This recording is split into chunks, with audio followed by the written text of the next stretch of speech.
Hey everyone, welcome back to my channel. This is Megha. आज हम squid game की second episode की story continue करने जा रहे हैं। एपिसोड की शुरुआत में हमें दिखाते हैं कि उन एलिमिनेट प्लेयर्स को कॉफिन्स में बंद करके रेड ड्रेस वाले लोग जलाने के लिए ले जाते हैं। एपिसोड 2 का नाम होता है हेल। बाकी के बचे प्लेयर्स अपने रूम में होते हैं। फिर रेड ड्रेस वाले वहाँ आते हैं और उन प्लेयर्स को कहते हैं कि आपने फर्स्ट गेम पार कर लिया है।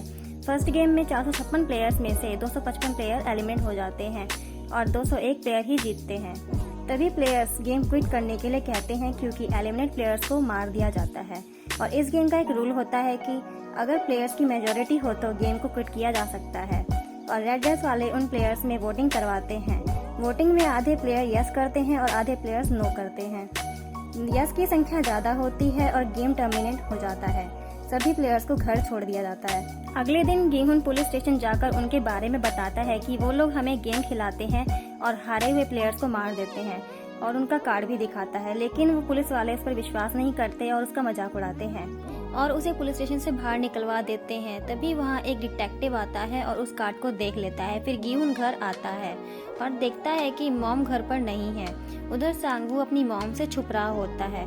तभी गेहून उसके पास आता है और उसे अपनी मॉम को सच बताने के लिए बोलता है कि वो बैंकरप्ट हो चुका है। और गेहून को हॉस्पिटल से फोन आता है और पता लगता है कि उसकी मॉम को डायबिटीज होती है, जिसके इलाज के लिए बहुत सारे पैसे चाहिए होते हैं। अगले सीन में डिटेक्टिव अपने भाई के अपार्टमेंट में जाता है क्योंकि उसका भाई काफी टाइम से उसके कांटेक्ट में नहीं होता। तभी डिटेक्टिव को उसके रूम में वही कार्ड दिखाई देता है जो गेहून के पास होता है। दूसरी तरफ गेहून के पैसे चुराने वाली लड़की को दिखाते हैं जो कि अपने भाई से मिलने के लिए आती है। उसको कहती है कि मैं मॉम को जरूर घर लेकर आऊंगी, हम साथ साथ रहेंगे। तभी डिटेक्टिव पुलिस स्टेशन जाता है और गेहून का पता मांगता है। फिर हमें वो लड़का दिखाते हैं जिसने गेहून को गेम में बचाया था। उसका नाम अली अब्दुल होता है। अली पाकिस्तान से होता है। वो वर्कशॉप में जाता है और बॉस से अपनी सैलरी मांगता है। अली को पैसों की जरूरत होती है क्योंकि उसे अपने देश वापस जाना होता है और बॉस उसे सैलरी नहीं देता। अली और बॉस के बीच में फाइट होती है। अली का बॉस मशीन पर हाथ रख देता है, उसका हाथ दब जाता है और पैसे जमीन पर गिर जाते हैं। अली उन पैसों को उठाता है और भाग जाता है। जिसने गेहून के पैसे चुराए होते हैं उसका नाम कान से ब्लॉक होता है। वो एक आदमी जो कि वीजा ब्रोकर होता है उसके पास जाती है पैसों के सिलसिले में। उस ब्रोकर ने सेबॉक के पैसे खा लिए होते हैं।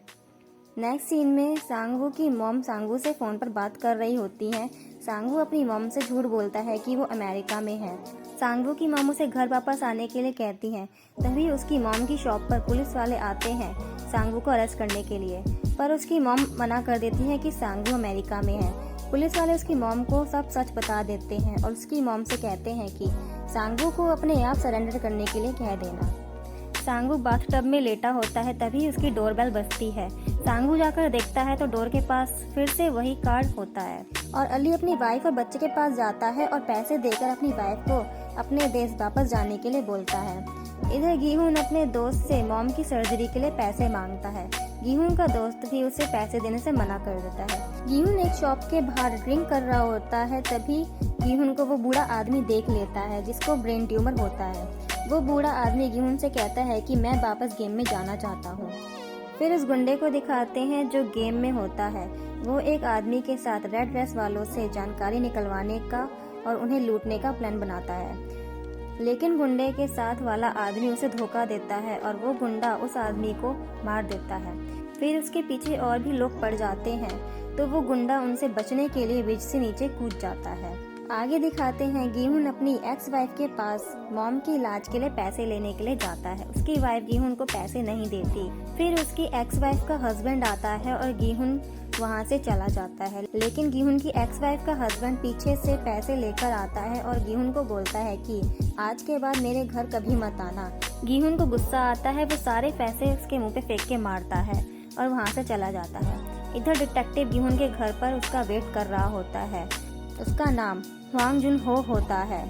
तभी गेहून वहाँ आता है। डिटेक्टिव गेहून से बोलता है कि आपने पुलिस स्टेशन में रिपोर्ट करवाई थी कि कुछ लोग आपको गेम खिलाते हैं और एलिमिनेट प्लेयर्स को मार देते हैं। डिटेक्टिव गेहून से कहता है कि जो कार्ड आपने पुलिस स्टेशन में दिखाया था वो सेम कार्ड मेरे भाई के पास भी है। वो काफ़ी टाइम से मिसिंग है। डिटेक्टिव गेहून से मदद करने के लिए कहता है।